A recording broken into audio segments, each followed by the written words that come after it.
The trunk of the car was slightly ajar, and among the shopping bags, I saw the forgotten purse of my daughter, Donna. A flash of brown leather caught my attention like a magnet. In that instant, a chill ran down my spine, a presentiment so violent it made me tremble. "Stop the car! Right now!" I yelled at my sister, Carol, who was driving calmly along the rural highway that was taking us back home. Carol looked at me, alarmed, her hands gripping the steering wheel tightly. "What is it, Betty? Are you feeling sick?" "Stop the car," I repeated, my voice sounding more hysterical than I intended. At my age of 72, I had learned to trust my instincts, and in that moment, every fibre of my being screamed that something was terribly wrong. My sister thought I was overreacting. I saw it in her eyes, in the way she sighed before starting to slow down. But she still decided to pull over onto the shoulder, that stretch of dirt and gravel alongside the asphalt. That was the decision that saved our lives. Because inside the purse was something that would change everything I thought I knew about my own family. We had spent 3 days in the city. Carol and I, 2 older sisters, taking advantage of a trip to handle banking matters, visit doctors, and enjoy those small urban luxuries we did not have back home. The return journey was always more relaxed than the trip there. Carol drove with the calm that comes from years of experience, humming old songs while the afternoon sun painted the landscape in golden tones. We had been on the road for about 1 hour when I decided to get more comfortable. I stretched a little, turned my neck to relieve the tension, and it was then my eyes fell on the space between the back seats and the trunk. The purse. That object that shouldn't be there, forgotten among our belongings, like a time bomb waiting to explode. My heart started beating faster. Donna, my only daughter, had visited us the day before at the hotel. She had insisted on helping us organize the groceries in the trunk. I remembered her smile, her kisses on my cheeks, her affectionate words.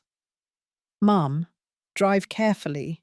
You know this road can be dangerous at night." Why did that phrase now give me the chills? "Carol," I said, trying to keep the panic out of my voice. "There's a purse in the back. I think it's Donna's." My sister glanced quickly in the rearview mirror. "Oh, yeah. She must have forgotten it yesterday. We'll take it to her when we get there." "No, I need to see it now." Carol frowned, but something in my tone made her realize this was not a whim. She started looking for a safe place to stop. But I couldn't wait. I unbuckled my seatbelt and turned around, stretching my arm to reach the bag. My fingers barely brushed the brown leather. I stretched further, feeling the pull in my back. At 72 years old, my body was no longer so flexible, but the adrenaline gave me extra strength.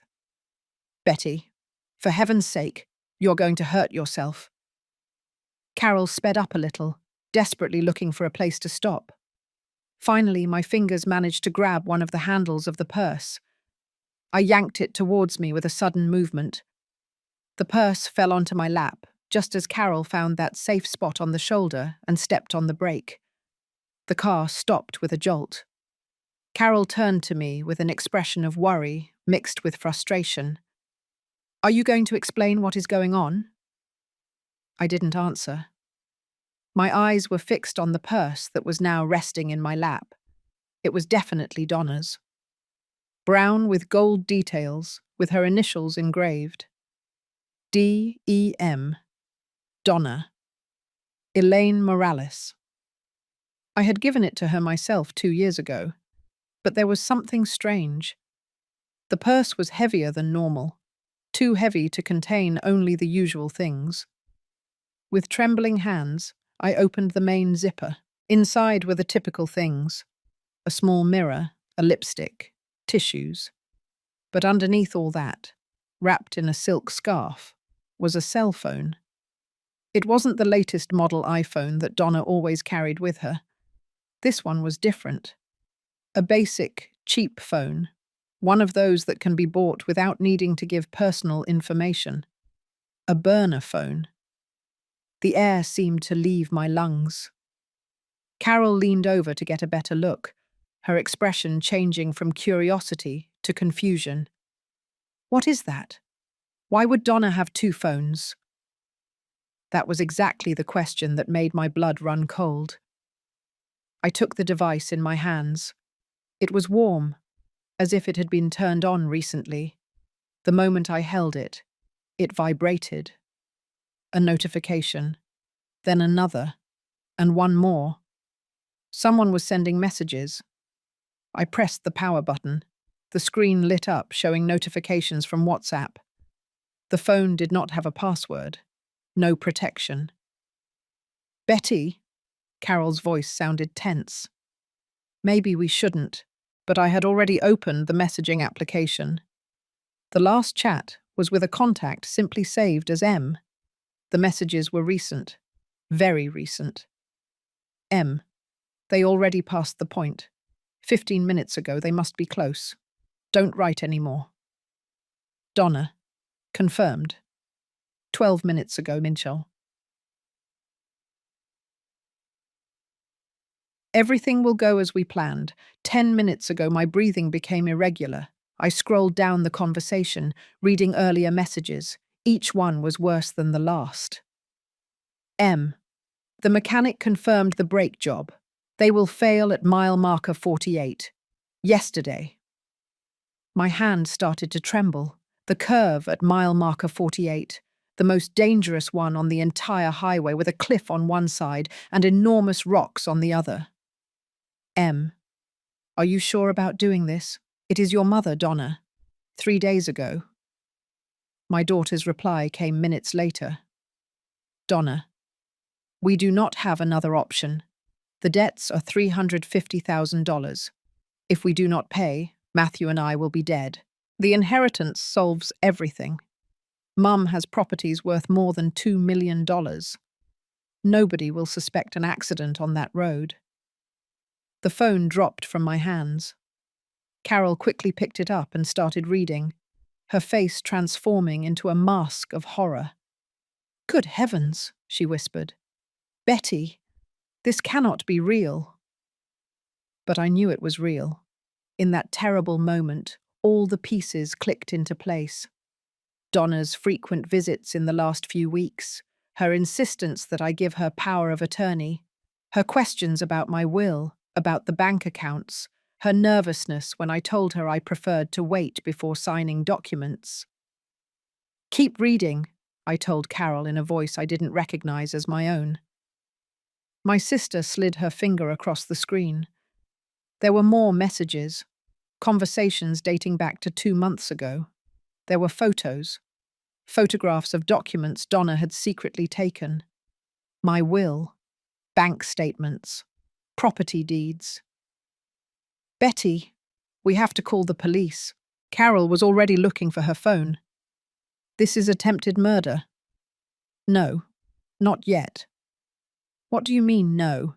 Your daughter is trying to kill you. She was right, but something inside me resisted. I needed to think. I needed to understand before acting. I looked ahead. According to the odometer, we were at mile marker 35. The death curve was barely 13 miles away.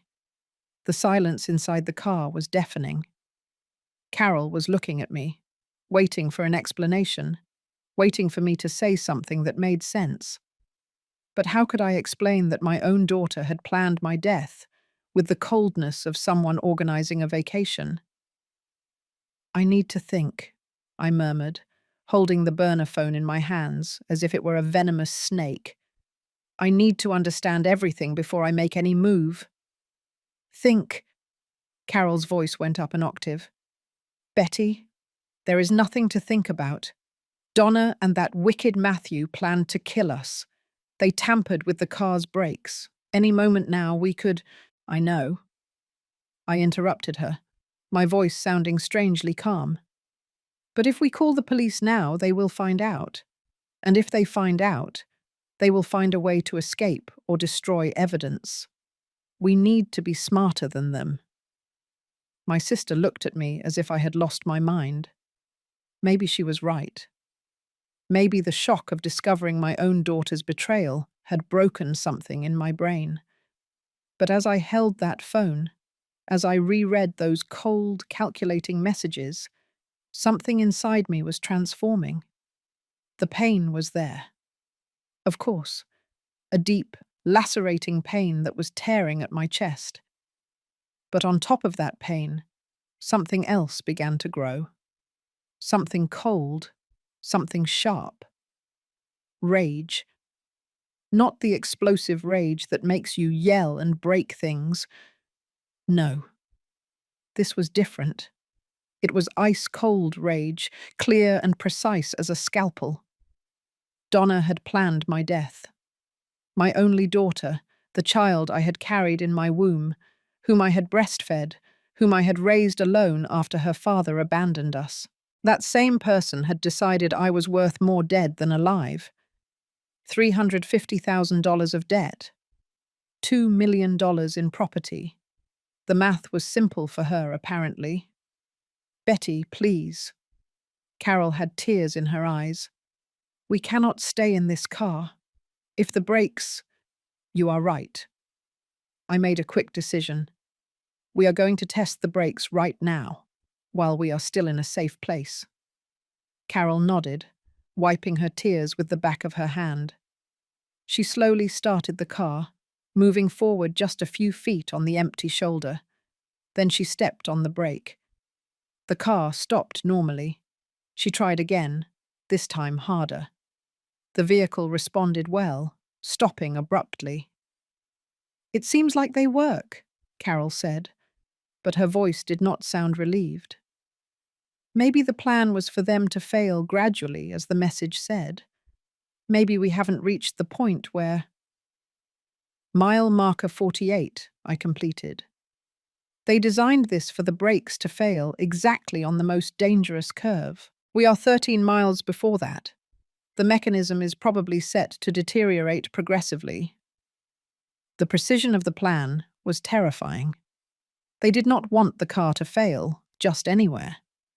They wanted to make sure that when the brakes stopped working, we were exactly in the worst possible place. A place where an accident would be fatal. A place where no one would question that two older women simply lost control of the vehicle. I looked at the phone again. There was a message I had not read completely before. Matthew. The mechanic says it is undetectable. He used a special liquid that corrodes the system gradually. By the time they reach the critical point, there will be no way to stop the car. And after the impact, the fire will take care of eliminating any evidence. 1 week ago, the fire. Of course, they had thought of everything. Listen to me, Carol. I turned to my sister, taking her hands. They were ice cold, shaking. We are going to pretend we didn't find anything. We are going to act as if everything is normal. Normal? Carol looked at me in disbelief. How are we going to… We are going to call Donna. We are going to tell her we found her purse. We are going to observe her reaction. Betty, that is dangerous. If she suspects that we saw… She is not going to suspect. My voice sounded firm, determined. Because we are going to be very careful. We are going to act exactly like two older women who found a forgotten purse and want to return it to its owner. Carol studied me for a long moment. I watched as she processed my words, how her expression went from fear to something close to understanding. My sister was 5 years younger than me, but she wasn't foolish. She knew what I was proposing. You want to set a trap for them, she finally said. I want justice, I corrected. And I want to make sure that when they fall so hard they can never get up. I took my own cell phone from my purse. Donna was in my favorites list, with a smiling picture from 2 years ago. That photo now looked like the mask of a stranger. I pressed the call button. The phone rang once, twice, 3 times. Mum. Donna's voice sounded normal, even affectionate. Did you get home already? Everything's fine on the road. Every word was a stab, because I knew that behind that sweet voice, my daughter was waiting for the news of my death. Hello, my love. I forced my voice to sound calm, maternal. We haven't arrived yet. Actually, we stopped because we found your purse in the trunk. You forgot it yesterday when you helped us with the groceries. There was a silence. Brief, but sufficient. A silence that screamed panic. My purse. Donna's voice had changed subtly. It no longer sounded so relaxed. Oh, yeah. I hadn't even noticed. It is not important, Mum. You can bring it to me when you arrive. Well, it has your phone inside, I said, watching every word, measuring the impact. Your iPhone. I thought you would need it. Another pause, this time longer. My iPhone? No, Mum. I have my iPhone here with me. Maybe it is. Maybe it is an old phone I left forgotten there a long time ago. She was lying. I could hear it in her voice, the barely contained nervousness. Carol noticed it too, her hand squeezing my arm. Oh, that could be it, I replied in a casual tone. Anyway, you will stop by to pick it up tomorrow, right? Yes, I will stop by tomorrow. Donna was hurrying to end the conversation. Mum, be careful on the road. That highway is dangerous, especially the big curve. Drive slowly, okay? The big curve? The one at mile marker 48. My own daughter was warning me about the exact place where she had planned my death. The irony was so dark, it almost made me laugh. We will, my love. I love you. I love you too, Mum.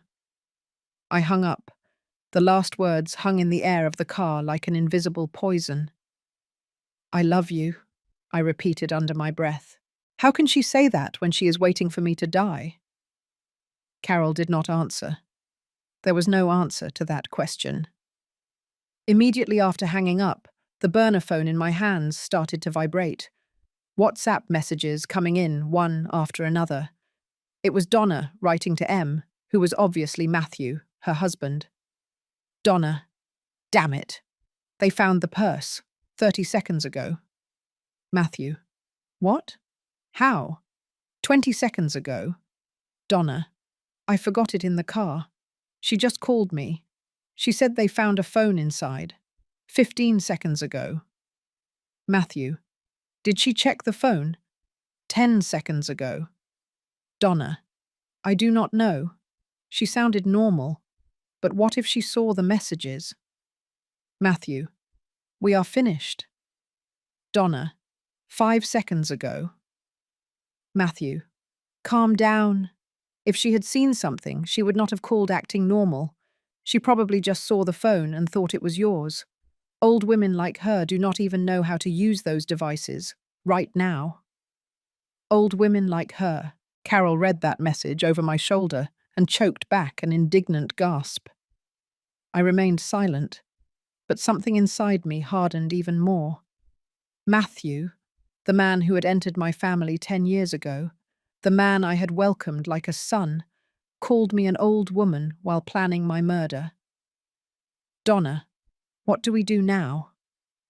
Matthew, we stick with the plan. If she suspected anything, she would have turned around or called the police.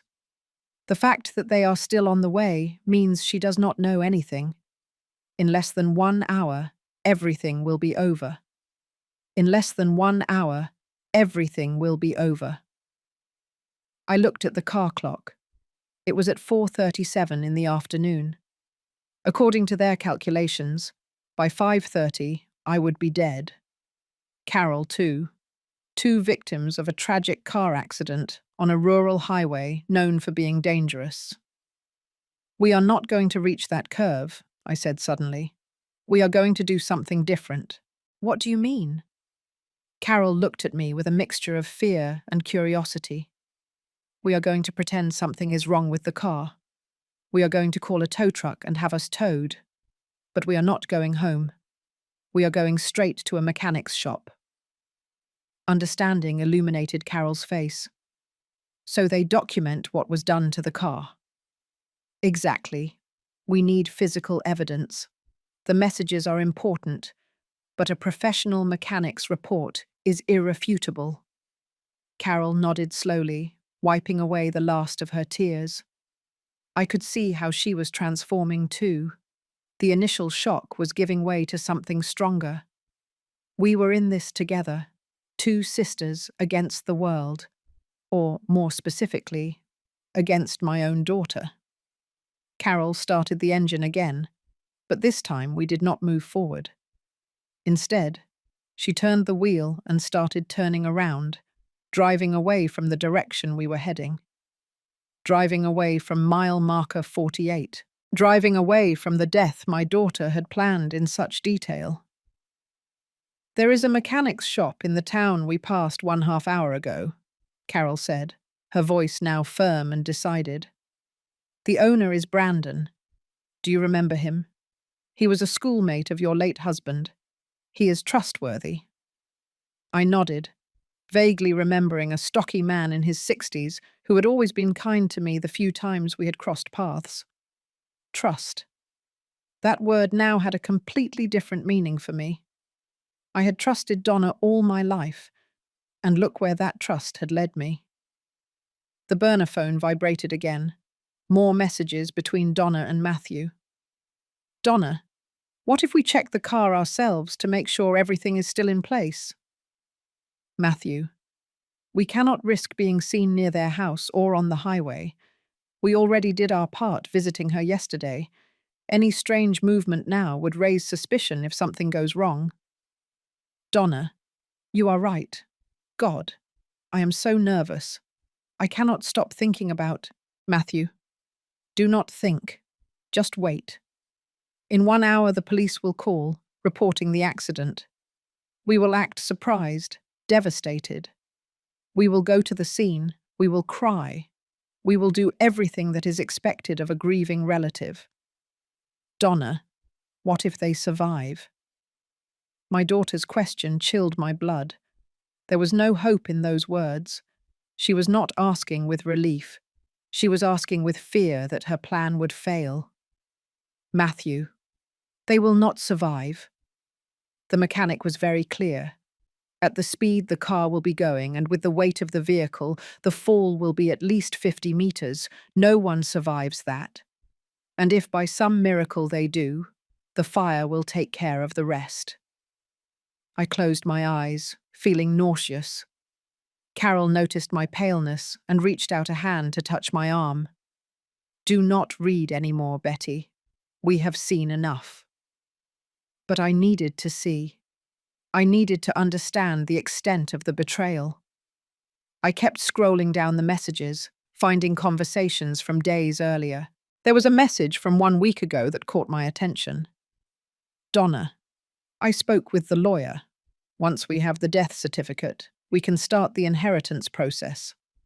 Since I am the only child and I have power of attorney over some accounts, access to the funds will be almost immediate, at least to $500,000. Matthew, perfect. With that, we pay the loan sharks, and we have enough left over to disappear for a while. When we return, we will inherit the rest, and no one will suspect anything. Donna, you think it will work? Matthew, it already worked before.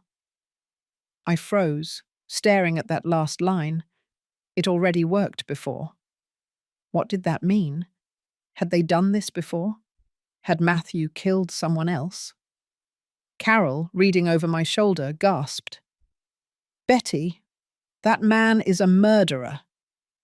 I kept looking, my fingers trembling as I slid the screen. I found the conversation that explained everything. It was from 3 months ago. Matthew. My mother died exactly the way I planned for yours to die. Car accident. No one suspected anything. I inherited everything. That is how I got the money for our wedding.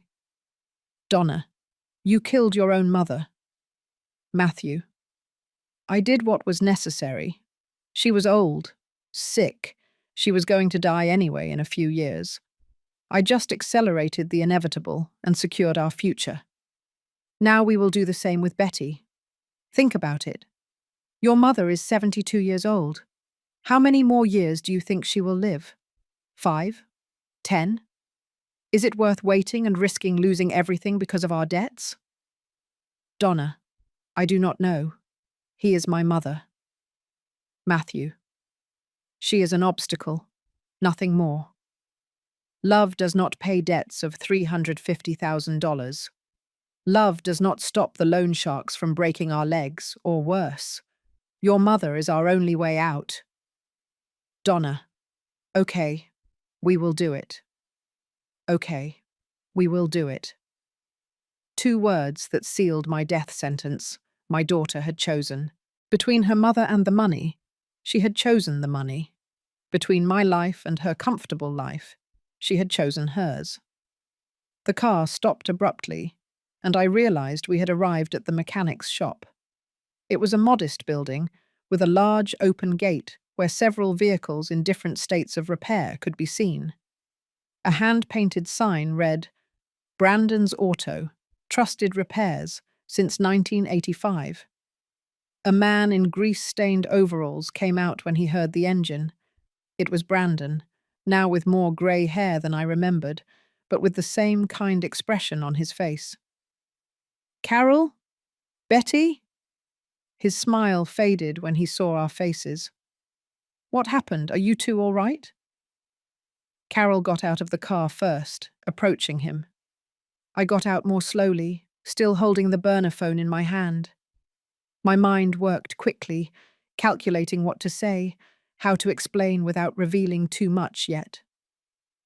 Brandon, we need your help, I said, my voice sounding calmer than I felt. We need you to check the brakes on this car, right now, and we need you to document everything you find. The mechanic frowned, looking at the vehicle. Are you having brake problems? Did you feel anything strange while driving? Not exactly, Carol intervened. But we have reason to believe that someone may have tampered with the braking system. Brandon looked at us with an expression that mixed surprise and concern. It was not a common request. People did not show up at a shop asking for sabotage to be documented. That is very serious, he said slowly. If someone altered the brakes of a vehicle, we are talking about attempted homicide. You should call the police. We will, I assured him. But first we need solid evidence. Can you help us? Brandon studied me for a long moment. Then he nodded. Sure. Give me a few minutes. I am going to put the car on the lift and check it completely. If there is anything out of place, I will find it. While he was preparing, Carol and I sat in a small waiting room with plastic chairs and old magazines. The smell of motor oil and gasoline filled the air.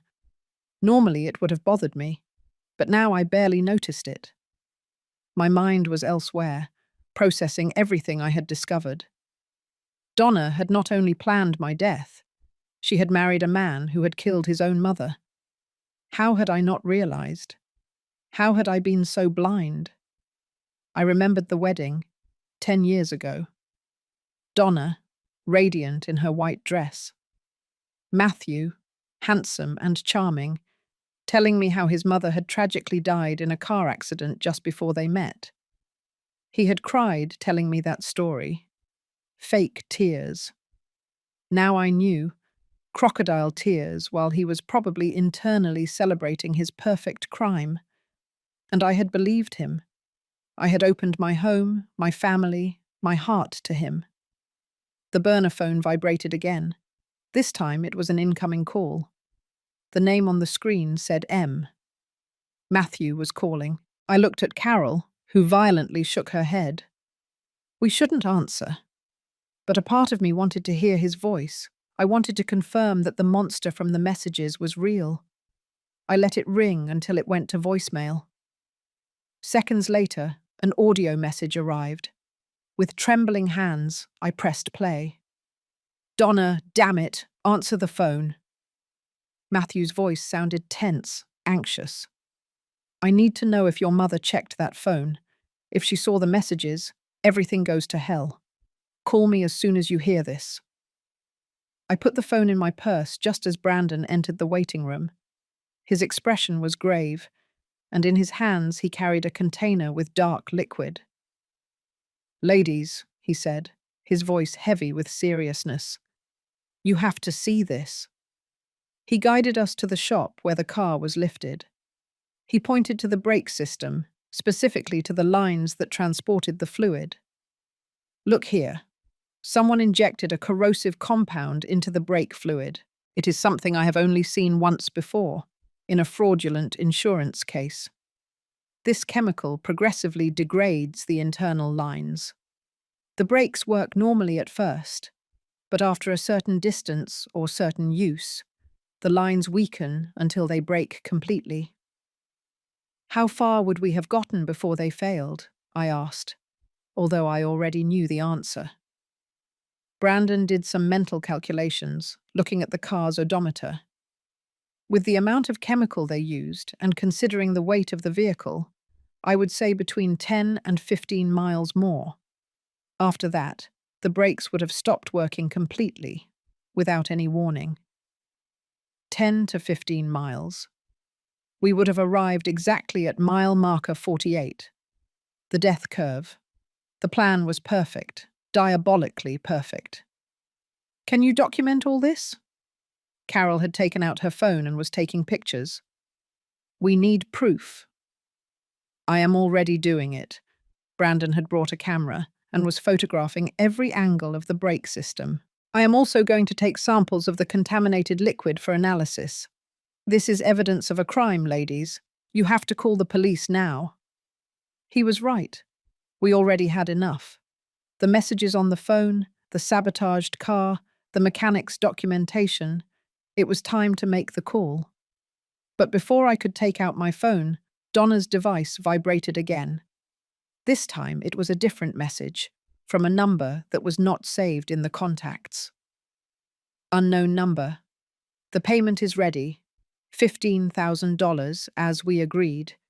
Transferred as soon as you confirm the job. The corrupt mechanic. The man who had accepted money to become an accomplice to murder." And suddenly I had an idea. "We are not going to call the police yet," I said, surprising both Carol and Brandon. My sister looked at me as if I had lost my mind. "Betty, we already have everything. The messages, the sabotaged car, the physical evidence. What more do you need?" "I need Donna and Matthew to believe that their plan worked." The words came out of my mouth with a clarity that surprised even myself. "I need them to think they won, that I am dead. Only then will they completely let down their guard." Brandon scratched his head, confused.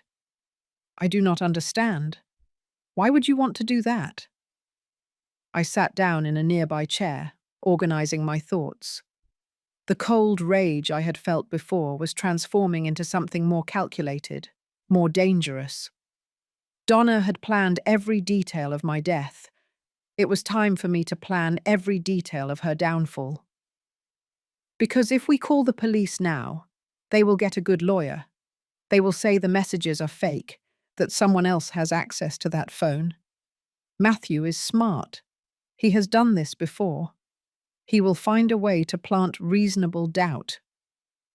Carol sat next to me, taking my hand. "What are you thinking, sister?" "I am thinking that we need more than evidence. We need a confession. We need them to incriminate themselves, to say out loud what they did, thinking no one is listening." "That is risky," Brandon warned, "and possibly illegal." "I know, but Donna taught me something today." I looked at the burner phone resting in my lap. "She taught me that sometimes, to survive, You have to be as ruthless as your enemy. The plan began to form in my mind. It was risky, yes, but it was also the only way to ensure that Donna and Matthew paid for everything. Not just for trying to kill me, but for the murder of Matthew's mother, for all the lies, all the manipulation. I am going back home, I announced, but not in this car. Brandon, do you have a vehicle you can lend us? The mechanic nodded slowly.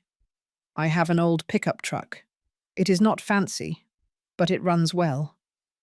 Perfect. Carol and I will go home in that pickup. This car will stay here, as evidence. I need you to keep it in a safe place and not tell anyone we were here. And what will you tell Donna when you arrive? Carol still looked skeptical. I will tell her we had mechanical problems on the way and that a good Samaritan helped us. I will return her purse, her phone. I will act like the trusting, loving mother she expects. And in the meantime, I am going to prepare my own plan. Brandon lent us his pickup truck, an old but reliable Ford. Before leaving, I made sure he understood the importance of keeping the car hidden and not mentioning our visit to anyone. I explained enough for him to understand the seriousness of the situation, but not all the details. The fewer people who knew, the better. The road back home was tense. Carol drove the pickup while I looked out the window, watching the familiar landscape pass with new eyes. Everything looked different now. The world was darker, more dangerous. I could no longer trust my own daughter. Do you really think we can do this? Carol broke the silence after 20 minutes on the road. We have to do it, not just for us. For Matthew's mother, too. She deserves justice, even if she is not here to see it. My sister nodded, but I could see the worry in her eyes. She was scared. I was too. But fear no longer paralyzed me. It gave me strength. When we arrived at my house, the sun was already setting, painting the sky in oranges and reds. The house looked quiet, peaceful. No one would have imagined that its owner had just discovered that her daughter planned to murder her. We entered through the front door. Everything was exactly as I had left it 3 days ago. The plants that needed water, the mail piling up on the entrance table, the absolute normalcy of a life that no longer existed. I am going to take a bath, I announced, leaving my luggage in the hallway. I need to think. Carol nodded, understanding that I needed a moment alone. As the hot water fell over me, I allowed the tears to finally flow. I had maintained my composure all this time, but now, in the privacy of my bathroom, I allowed myself to feel the full pain of the betrayal. Donna, my baby, the girl I had rocked to sleep, who I had nursed when she was sick, who I had defended from all evil. That same girl now wished for my death. Where had I gone wrong? What had I done wrong as a mother? But then I remembered the messages, the coldness with which Donna had accepted Matthew's plan, the ease with which she had chosen money over my life. And I realized that maybe it had not been my fault. Maybe some people were simply born with something broken inside them. Or maybe Matthew had slowly poisoned her over these 10 years of marriage. I got out of the bath feeling stronger, more determined. I put on comfortable clothes and went down to the kitchen where Carol was preparing tea.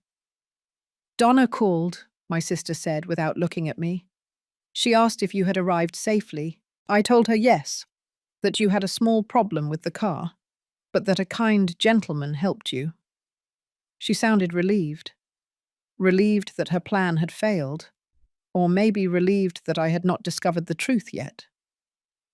Good. Now I need to make a call.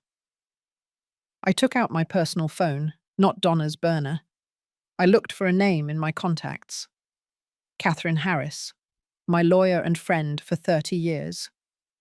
Catherine answered on the second ring. Betty? What a surprise! How was the trip to the city? Catherine, I need to see you first thing tomorrow morning.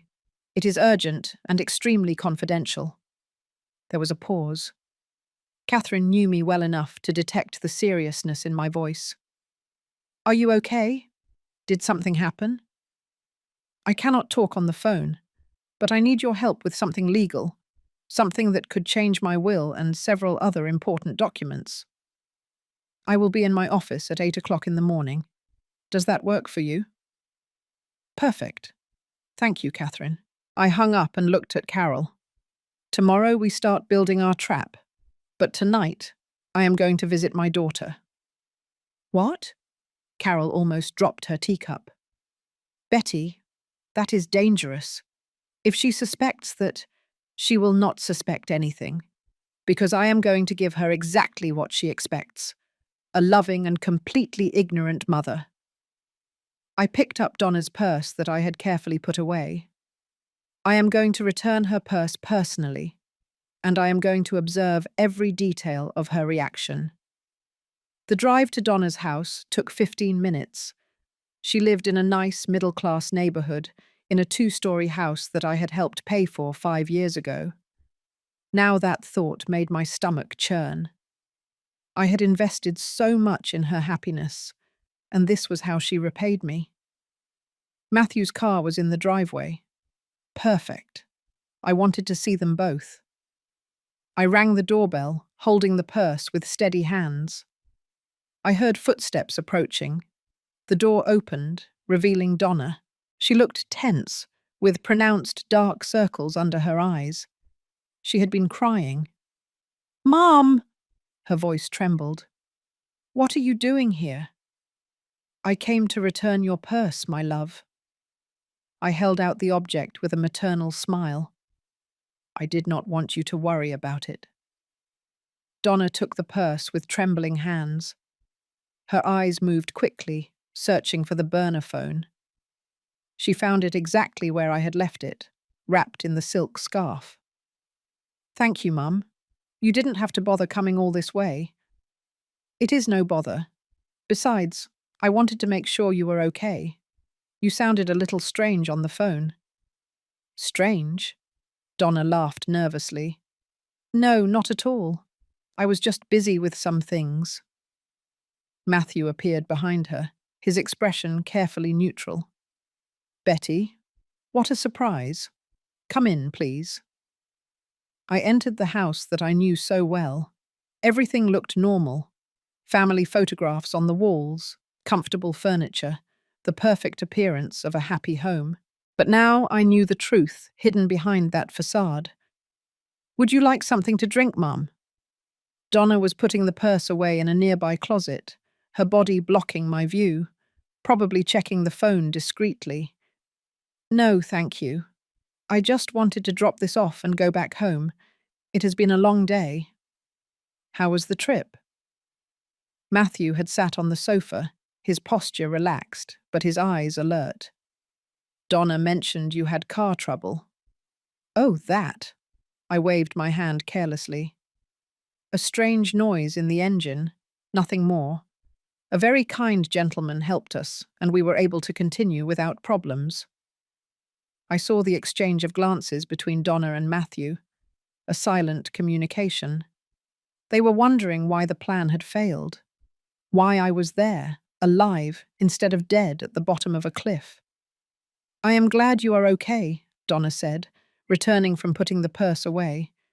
She looked more relaxed now, probably after confirming that the phone had not been checked. That highway can be very dangerous. "It is," I agreed, looking her straight in the eyes. "Especially on the big curve at mile marker 48, right?" Donna paled slightly.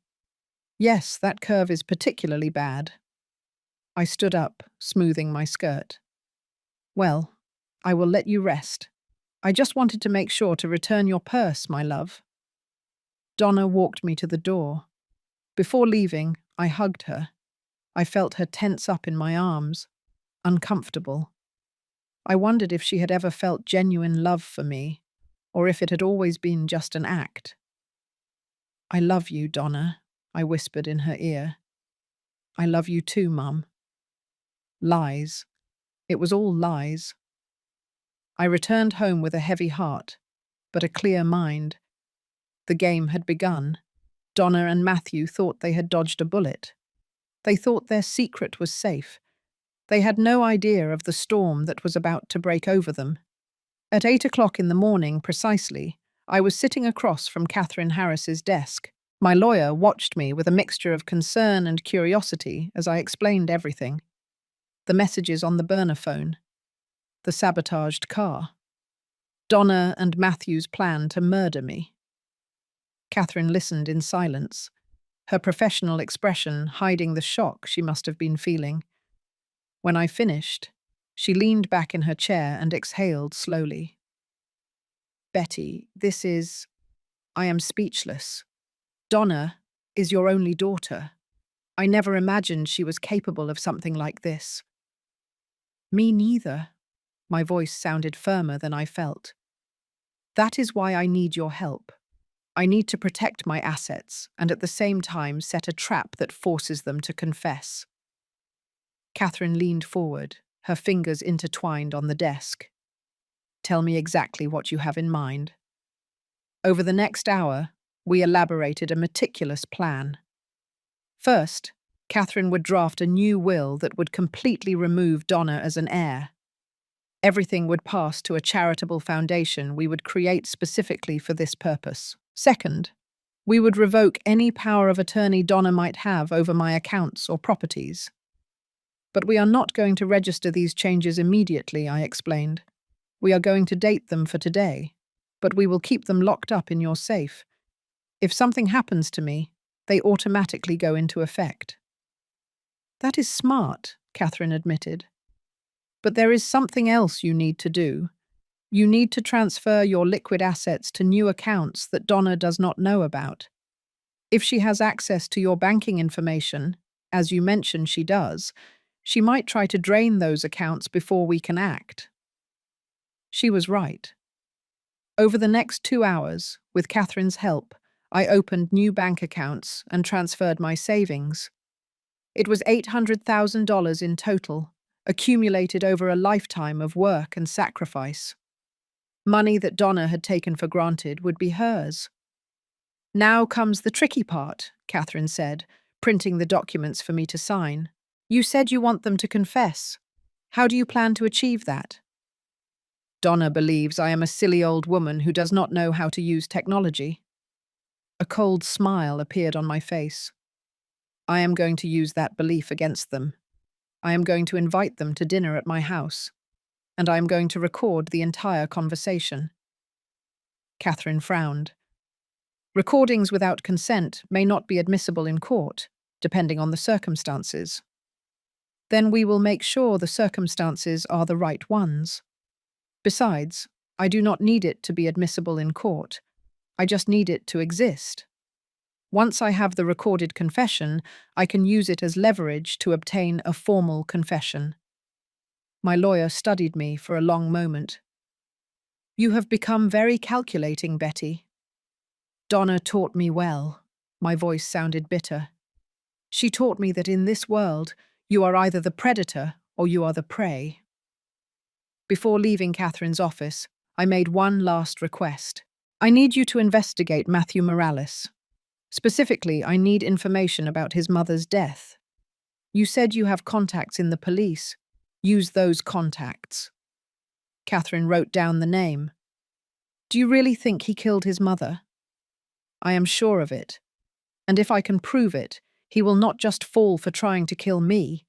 He will fall for 2 murders. I left the office feeling more in control of the situation. The pieces were falling into place. Donna and Matthew still thought they were in control, but I was cutting off their access to everything they wanted. When I arrived home, I found Carol in the kitchen preparing lunch. She looked tired, with dark circles under her eyes that revealed she had slept little. How did it go with Catherine? She asked, pouring coffee. Good. Very good. All my assets are protected now. Donna will not be able to touch anything, even if something happened to me. Carol nodded, but did not look relieved. Betty, I have been thinking all night. Are you sure you want to go through with this? We can still go to the police with what we have. I sat across from her, taking her hand. Donna and Matthew are smart.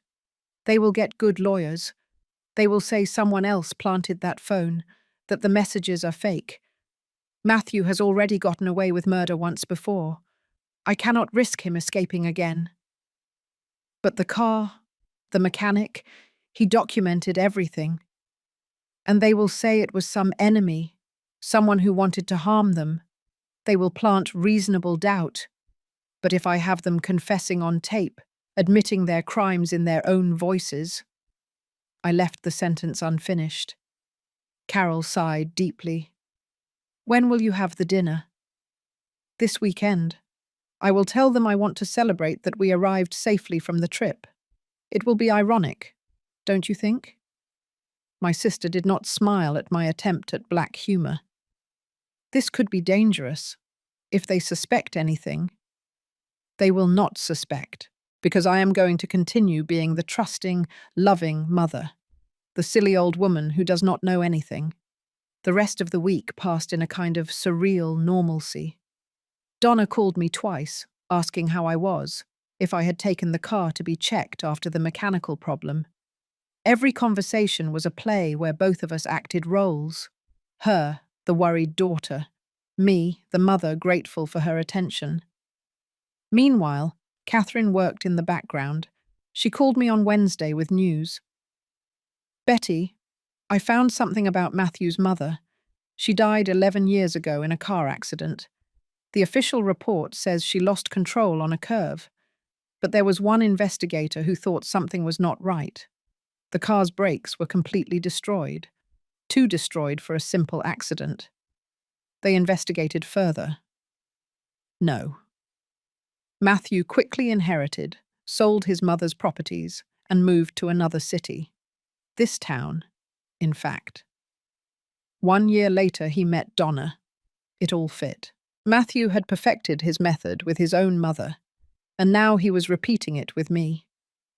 On Friday night, I called Donna. Hello, my love.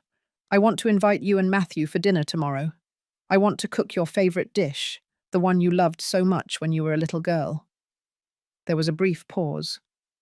Tomorrow? Let me check with Matthew. Yes, Mum. We will be there. What time? At 7. And Donna, bring your appetite. It is going to be a special night. She had no idea how special it would be.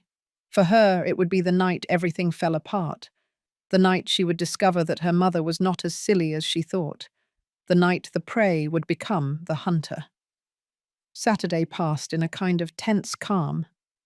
Carol and I spent the day preparing the house for dinner.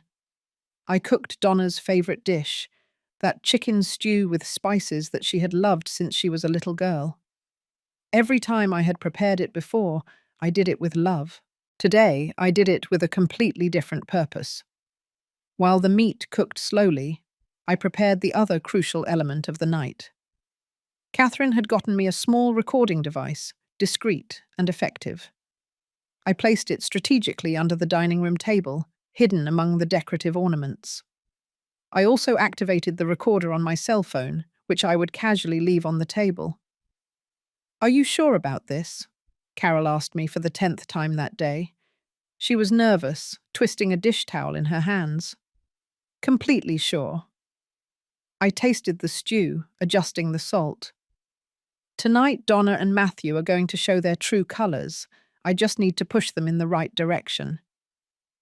At 7 o'clock precisely, I heard Matthew's car park in front of the house.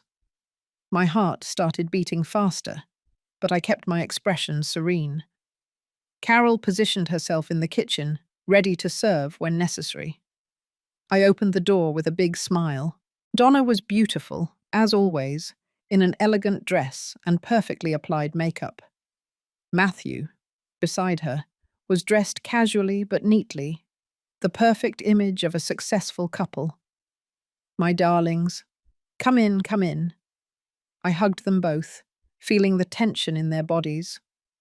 Donna kissed my cheek, her lips cold against my skin.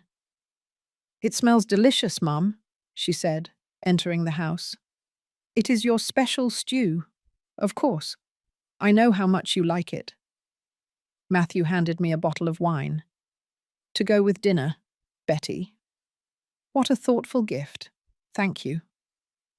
I took the bottle, noticing the expensive label, probably bought with the money they thought they would inherit soon. We sat in the living room while Carol served appetizers. The conversation was superficial at first.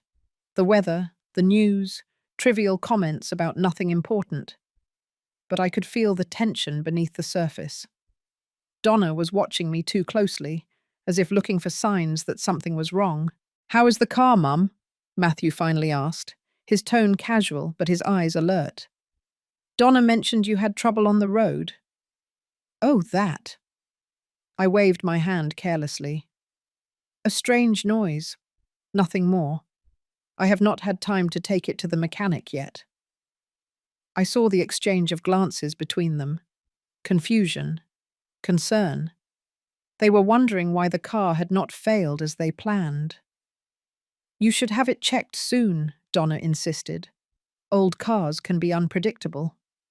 "You are right, my love. I will do it next week." Carol announced that dinner was ready. We moved to the dining room where I had set the table with my best china. My cell phone rested innocently near my plate, its recorder active. The device under the table waited silently. While serving the stew, I decided to start planting the seeds of my plan. "You know, I have been thinking a lot this week about the future," I said casually. "At 72 years old, you cannot help but think about these things." Donna tensed immediately. "Mum, do not talk like that. You have many years ahead of you." "Maybe, maybe not." I took a sip of wine. "Anyway, this week I went to see Catherine. We made some adjustments to my legal documents." The silence that followed was palpable. Matthew stopped eating, his fork suspended in the air. Donna looked at me with wide eyes. "What kind of adjustments?" Donna's voice sounded forcedly casual. "Oh, nothing dramatic. I just wanted to make sure everything was in order. The properties, the bank accounts, the will." I smiled sweetly. "You never know when you're going to need these things, right?" "You changed your will." Matthew leaned forward, momentarily forgetting his act as the disinterested son-in-law. "I made some modifications. Yes, Catherine advised me on certain legal protections." I looked directly at Donna. "Especially considering you have been so interested in my finances lately." Donna paled. "What do you mean by that?" "Well, all your questions about the deeds, the powers of attorney, the bank statements." I kept my tone light, almost amused. "A mother notices these things." The atmosphere at the table changed drastically. The tension was so thick you could cut it with a knife. Carol, from her position in the kitchen, watched me with concern. "I was just worried about you, Mum," Donna said defensively. "I want to make sure you are protected." "Protected from what, exactly?" I let the question hang in the air. "Or protected from whom?" Matthew intervened, his voice controlled but tense. "Betty, I think you are misunderstanding Donna's intentions. She just wants the best for you." "The best for me," I repeated, setting my fork down on the plate. "Tell me, Matthew, does the best for me include a car ride with sabotaged brakes?"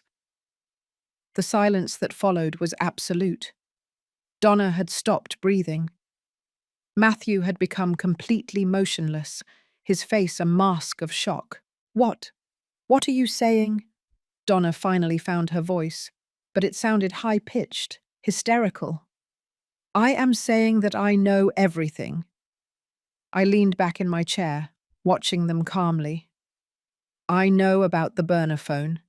I know about the messages between you and Matthew. I know about the plan to kill me on the curve at mile marker 48. Donna stood up abruptly, her chair falling backward with a crash. That is ridiculous. What are you talking about? Sit down, Donna. My voice was cold as ice. And stop acting. I found your purse in the car. I found the phone.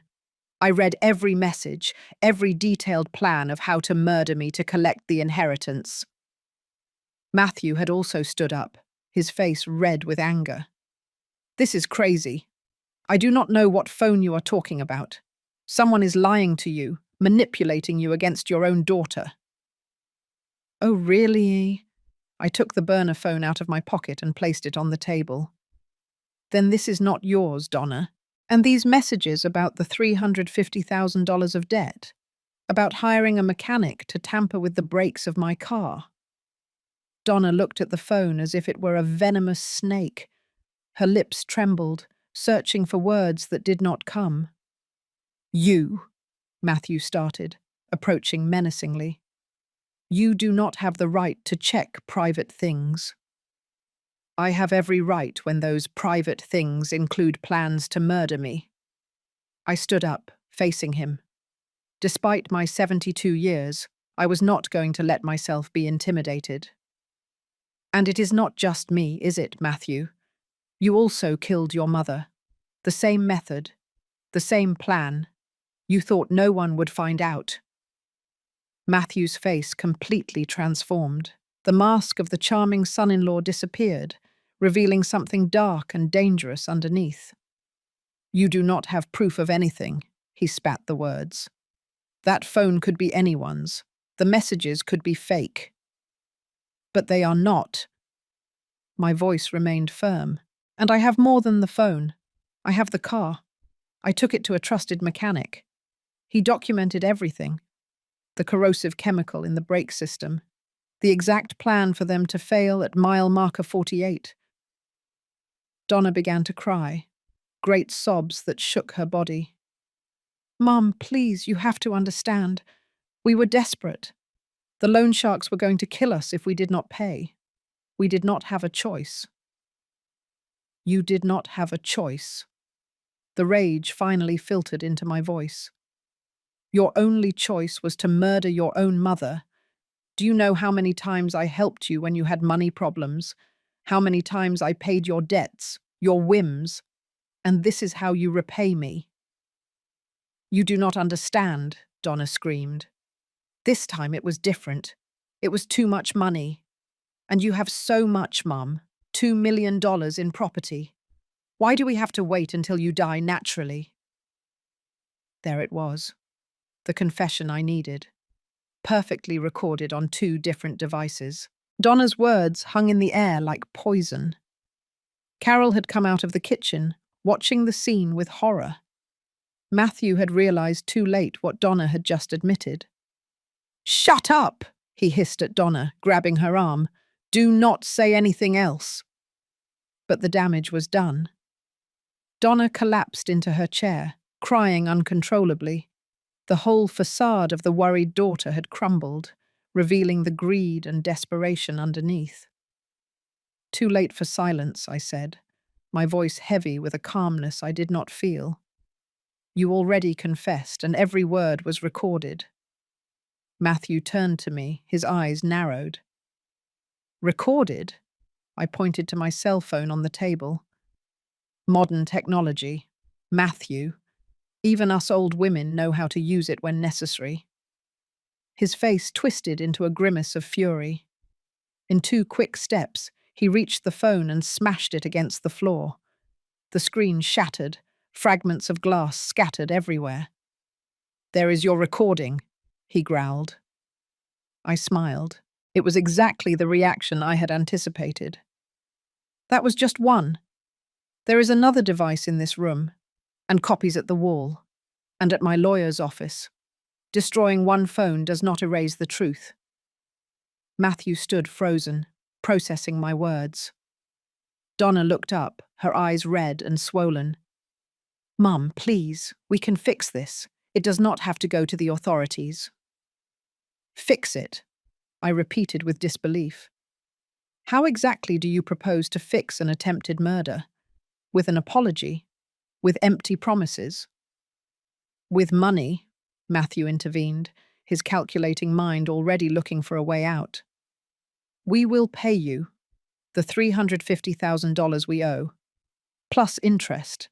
Just do not go to the police. With what money? I asked coldly. With the money you thought you would inherit after killing me. I am sorry to disappoint you, but I already transferred all my liquid assets to new accounts that you do not know about and never will. Donna gasped. What? You cannot. That is my inheritance. It was your inheritance, I corrected her, before you decided you preferred to have it now and me dead. Now you will have nothing. Not 1 cent. I will donate it all before I leave you anything. You cannot do that. Donna stood up again, her sadness transforming into rage. I am your daughter, your only daughter. That money belongs to me by right. You do not have any right over my money while I am alive, and thanks to discovering your plan, I am going to be alive for many more years. I approached her, looking her straight in the eyes. Do you know what is the saddest thing about all this, Donna? That if you had come to me, if you had told me about your debts, about your problems, I would have helped you, like I always did. You would not have given $350,000, she murmured. Maybe not the whole sum at once, but we would have found a solution. We would have talked to the loan sharks, set up a payment plan. We would have solved it together as a family. My voice cracked slightly. But instead, you chose to kill me. Matthew began to pace back and forth, like a caged animal. This is your fault, he hissed at Donna. I told you to check the purse before leaving the hotel. I told you to make sure not to leave anything compromising. Now you blame me, Donna yelled back. You were the one who proposed all this. You were the one who said it was the only way. Because you would not stop crying about the debts. Because you wanted to maintain this lifestyle we cannot afford.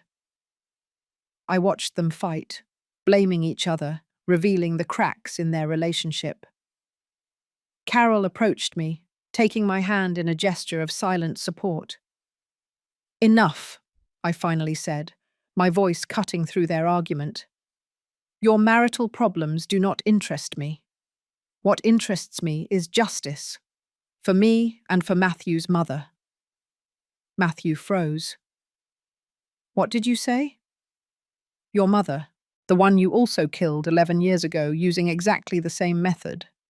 Sabotaged brakes, dangerous curve, convenient death. I took out a folder I had prepared with Catherine. I have the accident report. I have the notes of the investigator who suspected but could never prove anything. And now I have the pattern. 2 older women, 2 identical accidents, 2 quick inheritances. Matthew's face lost all colour. Donna looked at him with growing horror. Matthew, is it true? You killed your mother. He told you, I answered for him. It is in the phone messages. He told you he had already done it before, that it worked perfectly. And you agreed anyway. You knew you had married a murderer, and yet you decided to help him kill your own mother. Donna put her hands to her mouth, nausea evident in her expression. But I did not know if it was because of Matthew's crime, or because of being caught. This is over, Matthew suddenly declared. His voice had changed, becoming cold and calculating again. You do not have real proof about my mother. That case was closed years ago. And about the car, we will hire experts to show that the damage could have been accidental or caused by third parties.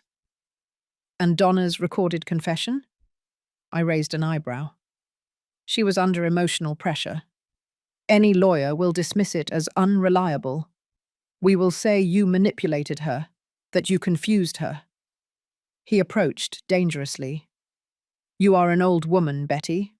The lawyers will argue that you are senile, paranoid, inventing conspiracy theories about your own family. Try it, I said without backing down. And in the meantime, Explain to the judge why your wife had a burner phone with detailed conversations about my murder. Explain why a mechanic documented corrosive chemicals in my brake system. Explain the coincidences with your mother's death. It is not enough, Matthew insisted, but there was a hint of desperation in his voice now. Maybe not, but it will be enough to ruin your lives. Even if you do not go to prison, and believe me, I will do everything possible to make sure you do go. Both of your reputations will be destroyed. No one will want anything to do with you. No bank will lend you money. No employer will hire you. And those loan sharks you fear so much, do you think they will give you more time when they find out that all hope of payment has vanished?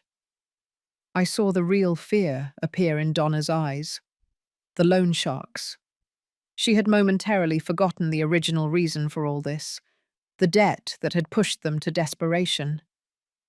Mom, please. Donna knelt in front of me, her hands grabbing my skirt. Please, there has to be another way. If we go to prison, the loan sharks will come after us anyway. We will be dead in 1 month. You should have thought about that before accumulating those debts, before choosing murder as a solution. My voice was steel.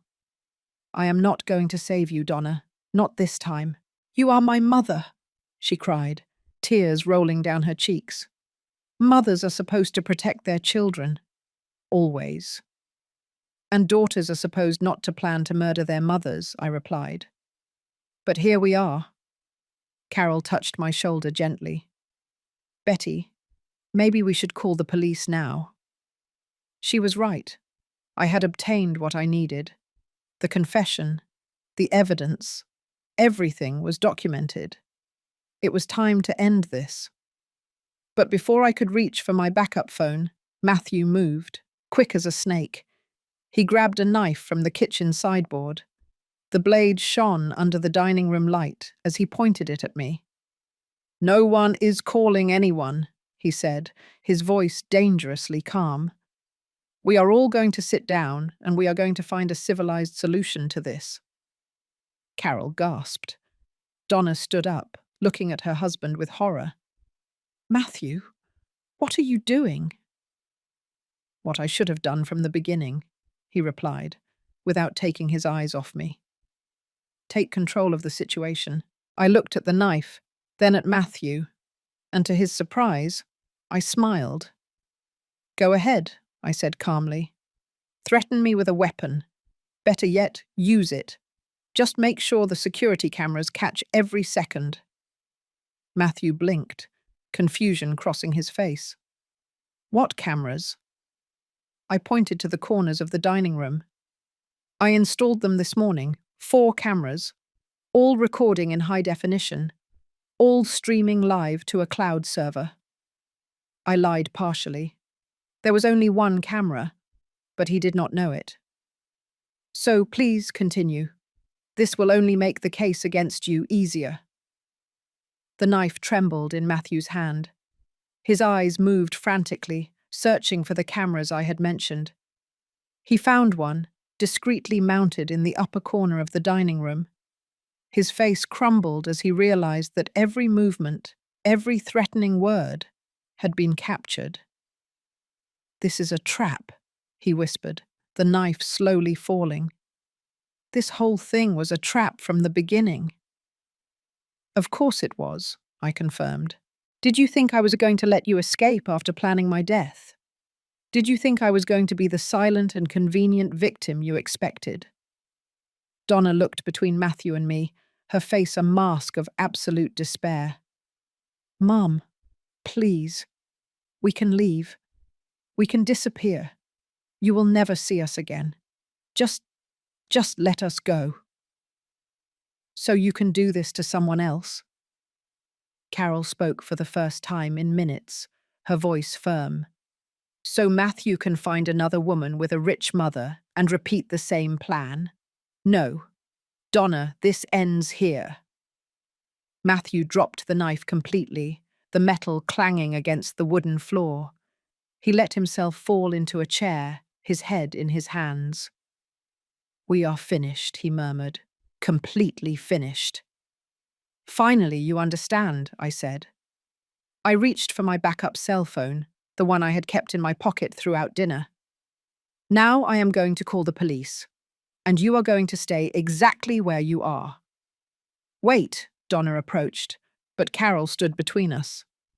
Mum, wait. If you are really going to do this, at least I need to know one thing. Is there any way you can forgive me someday? Any chance of us being mother and daughter again? I looked at the woman in front of me, the girl I had carried in my womb, who I had raised alone after her father abandoned us. The girl to whom I had given everything, sacrificed everything. And now, the woman who had planned my death with the coldness of someone planning a shopping trip. I do not know, Donna, I answered honestly. Right now, looking at you, I do not see my daughter. I see a stranger who chose $350,000 over her mother's life. It was not just for the money, Donna sobbed. The loan sharks said they would do horrible things, that they would find us no matter where we went. Matthew said it was the only way to be safe. Matthew lied, as he has lied about everything since he entered our lives. And you chose to believe him instead of trusting me. That was your real choice, Donna. Not between the money and me, between him and me. And you chose wrong. I dialed the emergency number. Before they answered, Donna made one last, desperate attempt. The loan sharks will kill us. Do you understand that? If we go to prison, we will be defenseless. They have contacts everywhere. They will find us, and they will make us pay in the most horrible way possible.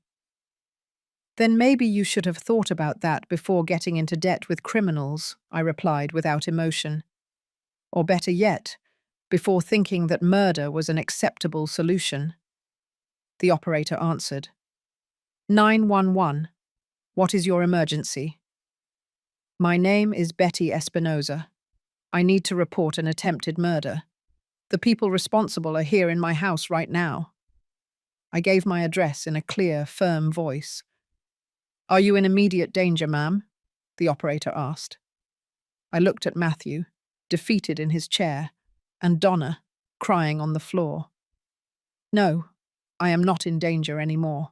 The police arrived in 15 minutes, 2 patrol cars, 4 officers. One of them, an older man named Officer Miller, knew me from years ago. His expression became increasingly grim as I explained the situation, showing him the burner phone, the recordings, the mechanic's documentation. This is very serious, Betty, Officer Miller said after reviewing the evidence. We are going to need you to come to the station to make a formal statement, and we will need that car as evidence. It is at Brandon's shop. Provide the address. He has all the documentation of the sabotage. The other officers were handcuffing Donna and Matthew. My daughter was crying uncontrollably, begging them to listen, to understand. Matthew, on the other hand, remained silent, his face an impenetrable mask.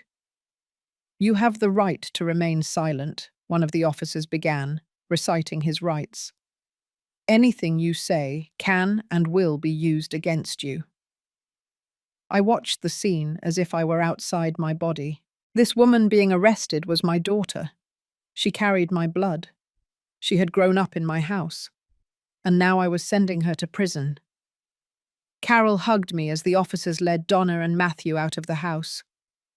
You did the right thing, she whispered in my ear. You did not have another choice. I know, I replied, but that does not make it hurt less. Before they put them in the patrol car, Donna turned to me one last time. Mum, please do not let them do this. I am your daughter. I did not answer. I could not. If I opened my mouth, I did not know if I would scream or cry. The patrol car drove away, the red and blue lights illuminating the quiet night of the neighborhood. Neighbors had come out to their doors and windows, watching the drama. By tomorrow, the whole town would be talking about this. Officer Miller stayed behind, finishing his report. Betty, I know this is difficult, but I want you to know that you did the right thing by reporting this. Attempted murder is a very serious thing. What will happen now? I asked, my voice sounding tired. Based on the evidence you presented, they will be formally charged with premeditated attempted homicide.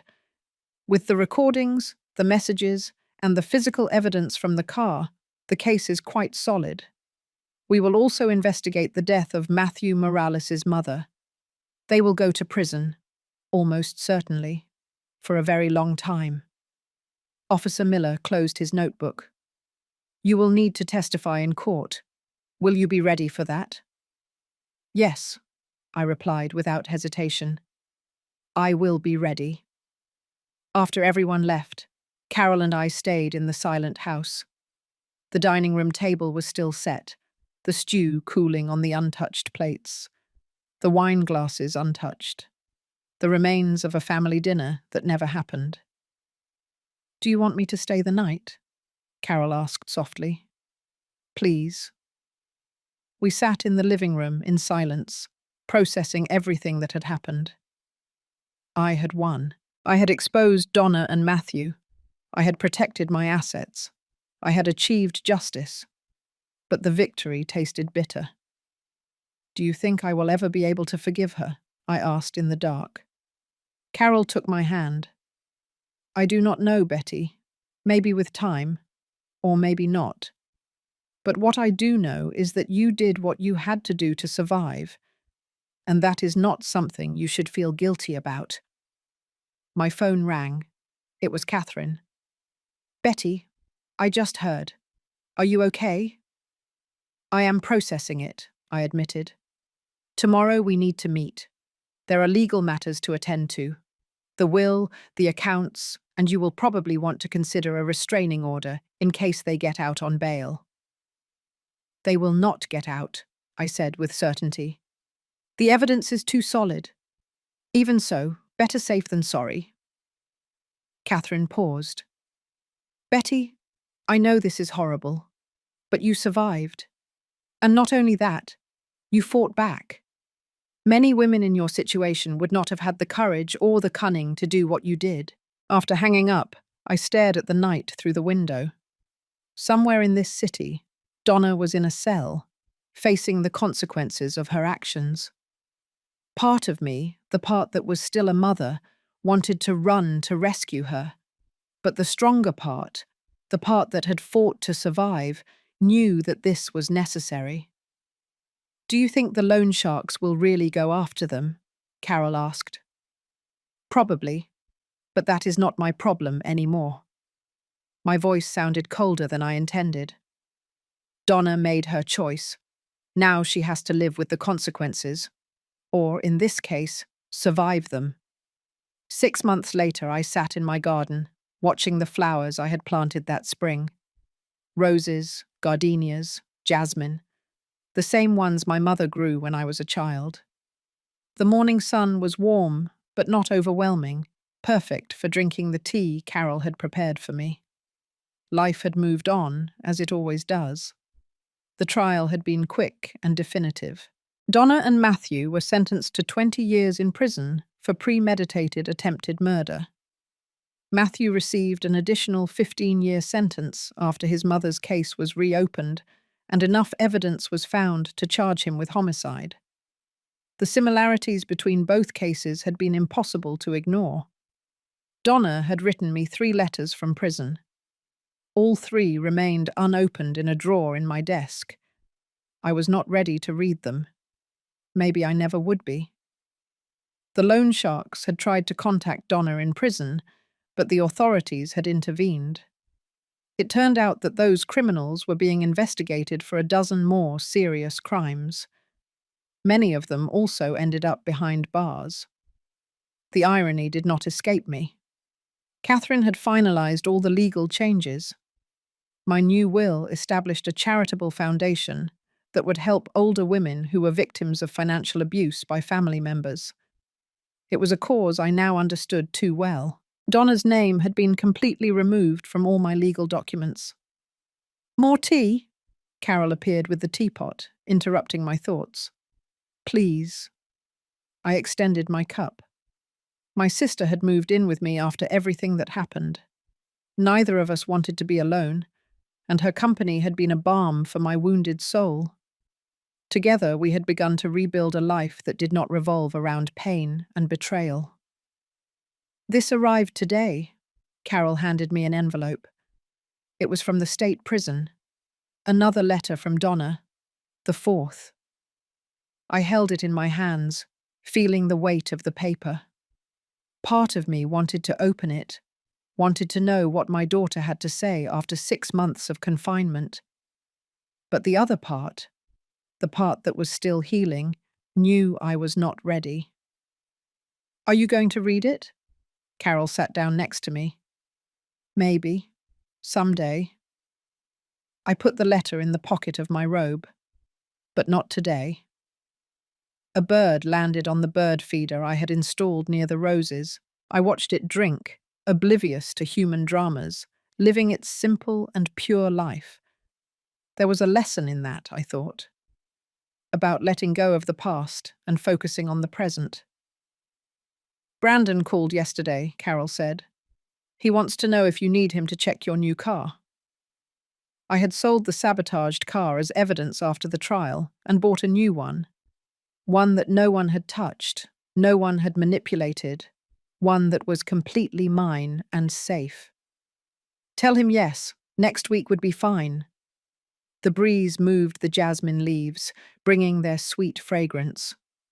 I closed my eyes, allowing myself this moment of peace. I had survived, not just physically but emotionally. I had faced the worst betrayal imaginable and had come out the other side. Not without scars. The scars were there, deep and invisible. They would probably never completely disappear. But I had learned to live with them, not to let them define who I was.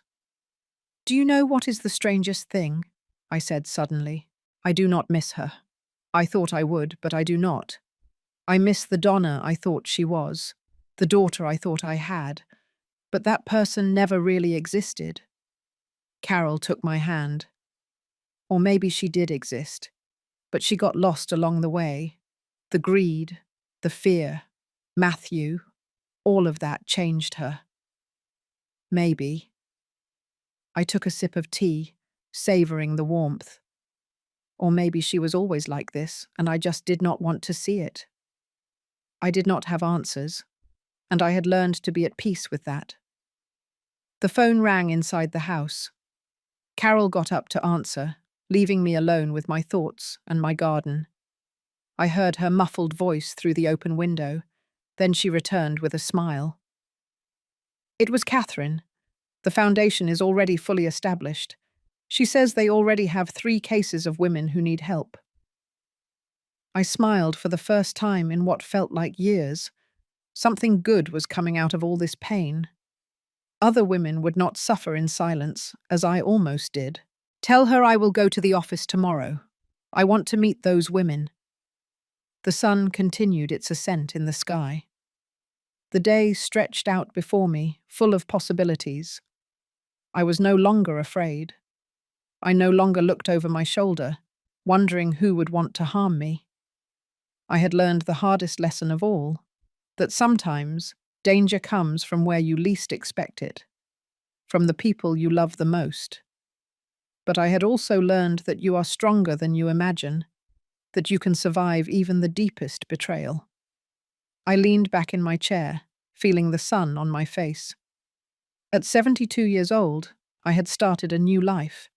A life without Donna, yes, but also a life without fear, without lies, without hidden plans of death.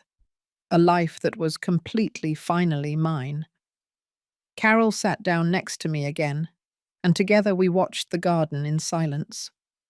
We did not need words. We had been through hell together and had come out the other side. The rest of my life stretched out before me like that garden, full of possibilities for growth, for beauty, for peace. And this time, I would live it on my own terms, without fear, without betrayal. Just me, my garden, and the tranquility that comes after the storm.